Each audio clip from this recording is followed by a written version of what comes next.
My name is Peter Goetje. I'm a director of the Nordic Cochrane Center in Copenhagen and professor of research design and analysis at the University of Copenhagen.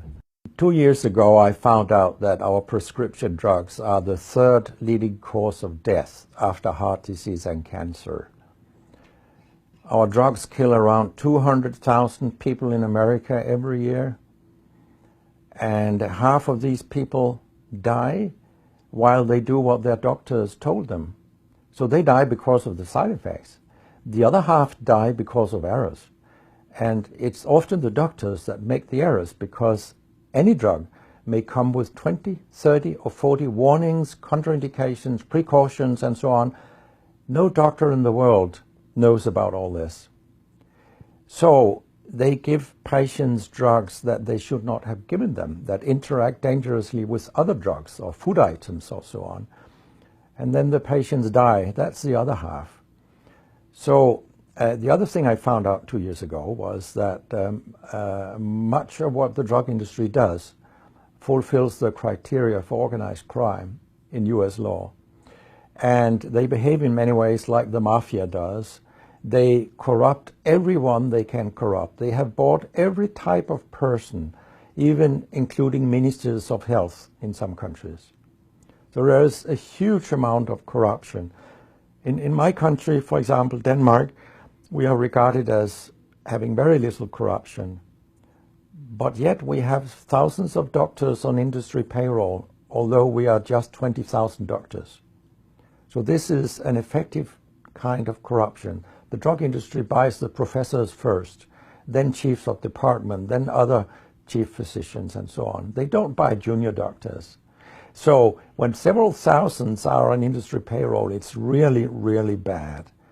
And that's why I wrote my book, Deadly Medicines and Organized Crime, How Big Pharma Has Corrupted Healthcare.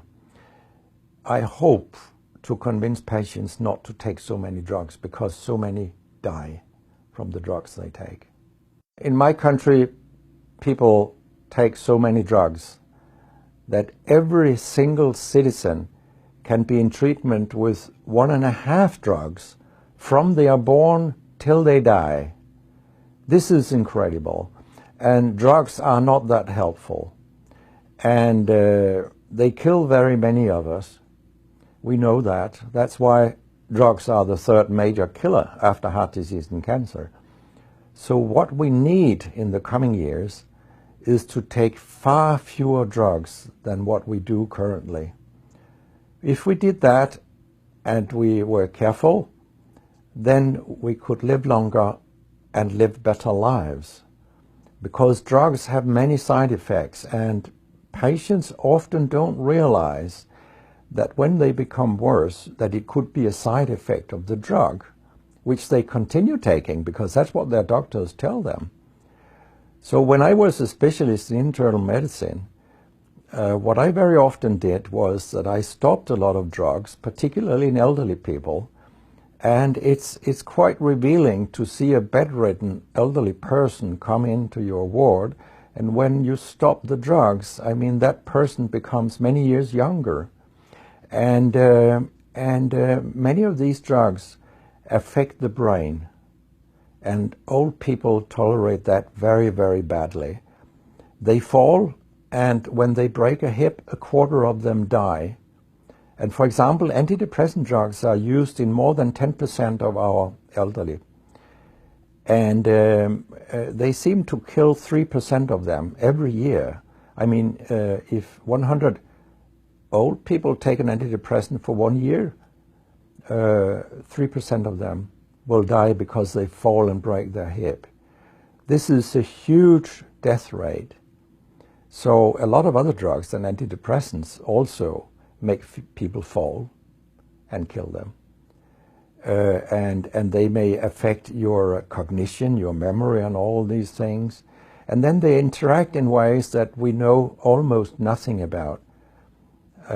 Very many elderly, they take more than 5 drugs a day, and we actually don't know how these drugs interact with each other. What we do know is that all drugs have many effects in the body, and some of them interact also in their metabolism. so that you can get a too high concentration of a drug if you take other drugs simultaneously. So we make a lot of harms that we don't even recognize. I have a pretty colorful collection of things people have called me during all these years. And sometimes journalists have asked me, why do you always look up controversy? And my reply is, I don't. Controversy looks me up. Because it's not popular to tell the truth in healthcare. You will get a lot of enemies.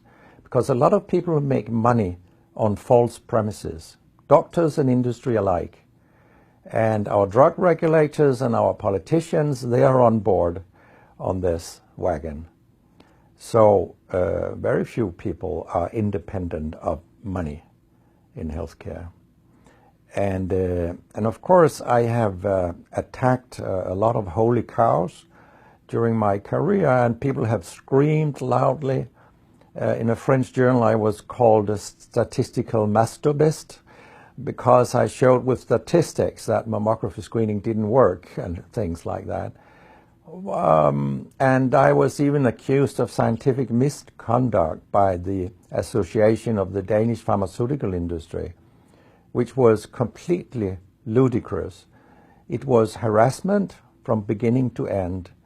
They came with vague arguments that we cannot recognize the conclusions in your study, and they could have come up with numbers and said, these numbers are wrong. They didn't do anything. It was only harassment.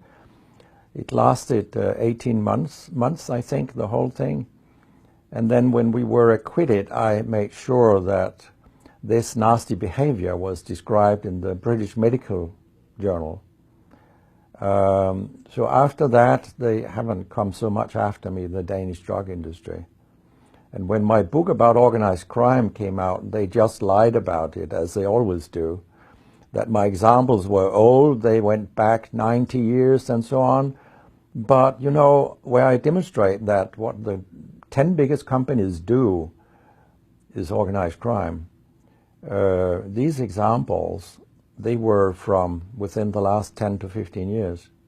That's not old examples. And the crimes have increased because when crime pays, you will have more crime. That's how capitalism works.